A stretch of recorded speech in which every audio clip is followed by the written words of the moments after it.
Michael Cushman is on the line with us. He is a South Carolinian and Southern nationalist. Yes, you heard that right, Southern nationalist. In fact, the website is southernnationalist.com. Michael, welcome to the program. It's good to talk with you, Tom. What is a Southern nationalist?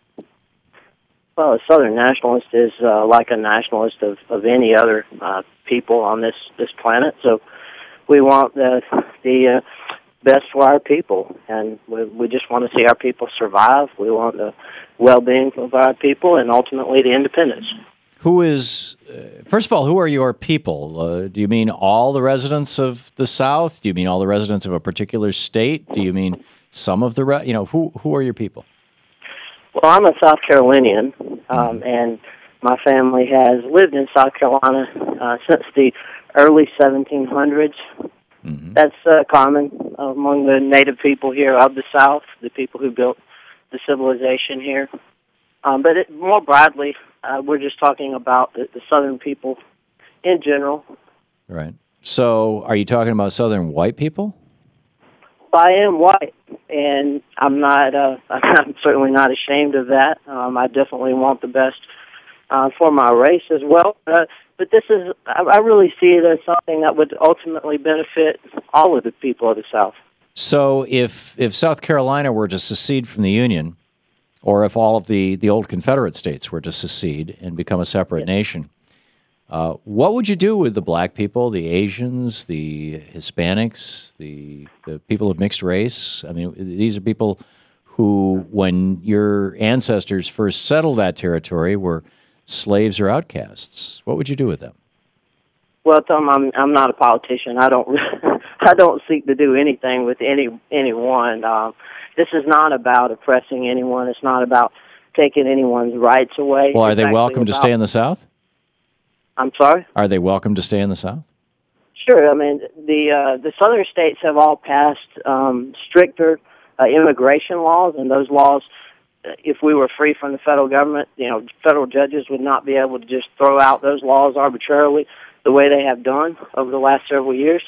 But apart from that, the states would be able to establish, their own immigration laws and so forth. What? So you're not among the white nationalists, for example, who are saying, we want to create a state that's all white. No, I'm not a white nationalist. I'm a Southern nationalist. Okay. So if the South were to secede from the North or from the rest of the United States and reform the Confederate States of America, how, the difference was fairly clear in 1860. The South was agricultural, the North was industrial. The South was slave, the North was also slave to a large extent, but it was a different kind of slavery. It was bonded indenture. Factory work, but slavery was much more well-defined, shall we say, and well-developed in the South. Those differences seem to have largely gone away. I lived in Atlanta for 15 years, and two of my three kids went to college in the South, and it doesn't seem to me like there's that much difference between Atlanta and Albany, other than an accent. What is uniquely Southern that would differentiate the South from the North? Well, Atlanta is much like Austin or Asheville or some of these other places. It's not very Southern at all now because most of the people who live there, or at least a very large percentage of them, are not Southerners. And so these areas, like much of the other parts of the South, the U.S. federal government has flooded these areas with immigrants from the Third World and just non-Southerners in general.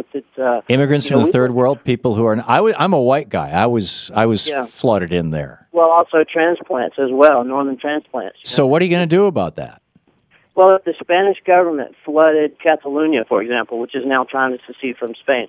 Well, they're not trying to secede. They just voted in a bunch of politicians who talk about secession. But I get your point. Right. Yeah. Right. Well, if they flooded Catalonia with non-Catalans and then said, well, what's the difference now between Catalonia and the rest of Spain? I mean, I'm sure that the Catalans who are native there and who want their independence, they would not look too kindly upon that. And we view it the same way. But those were historically Catalonia and Spain for hundreds of years were separate countries. Louise and I were in both the Basque region of Spain and in the Catalonian region in Barcelona just a couple of years ago. They speak a different language in Barcelona than they do in Madrid. They speak Catalonian. I lived there for 4 years. I'm aware of the situation there. But, the same thing is true here. The South was founded as a separate civilization from the North. We were part It was not. Yes, we were. We were part of a broad civilization of plantation societies that stretched from Brazil all the way to Delaware. And there's been a lot of authors who've written about that civilization. The U.S. educational system, of course, doesn't focus on it because it presents the U.S. as a single nation. But so how would it be different? What laws would you have in the South that we wouldn't have in the North? Or maybe I'm in the South. I'm in Washington D.C., which is kind of right on the edge. But what laws would you have in the South that the North wouldn't have, or what laws of the North would you reject in the South? Well, lots of laws. We could begin by getting rid of the anti-Southern, anti-white policies of the federal government, such as affirmative action. We could end third world immigration completely. We could get rid of the amnesties. We could restore local control of education. We could restore property rights and free association. So it sounds like many of these things are, property rights and free association, that's code for, I can say, we don't want no black people in this place. Well, it's a matter of self-ownership. The libertarians would agree with me on this. I think anyone who believes that a person actually owns himself would agree with the right of private property and free association. So you're agreeing with, I believe, Rand Paul kind of stepped into this territory and then stepped back out very quickly sometime back, that the laws that say that a business cannot discriminate against somebody on the basis of race should be done away with. You'd go back to legal apartheid. No, I'm not. How does that help the South? I'm not favoring apartheid at all. That's not at all what I said. I said a free association and property rights is completely different. No, well, I understand, but let's say that the majority of the Southern property owners decide that they're going to go back to white entrances and black entrances. How does that to their businesses, or whites only signs out in front of their businesses? How does that help the South? Well, when we have freedom, we tend to be more prosperous. When we have freedom, people so you think that would bring happy. prosperity? I'm sorry? You think that would bring prosperity, excluding people? I think freedom brings prosperity, absolutely. And you define that as freedom? Well, self-ownership, private property, free association, absolutely. That's just freedom. A free individual has that right. What about the African Americans who would live in the South who want their freedom? They would have that right also.